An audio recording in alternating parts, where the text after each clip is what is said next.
How Boeing's ambitious Mars plan crumbled before SpaceX's rise.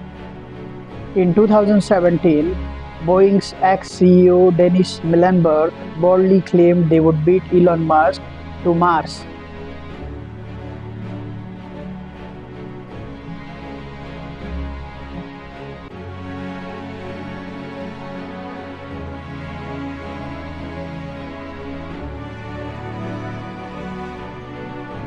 Fast forward 7 years, and Boeing's space ambitions have hit rock bottom, forced to abandon NASA astronauts at the ISS. Who's stepping in? SpaceX?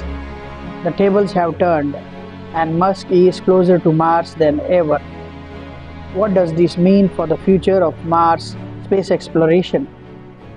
Watch now and share your thoughts.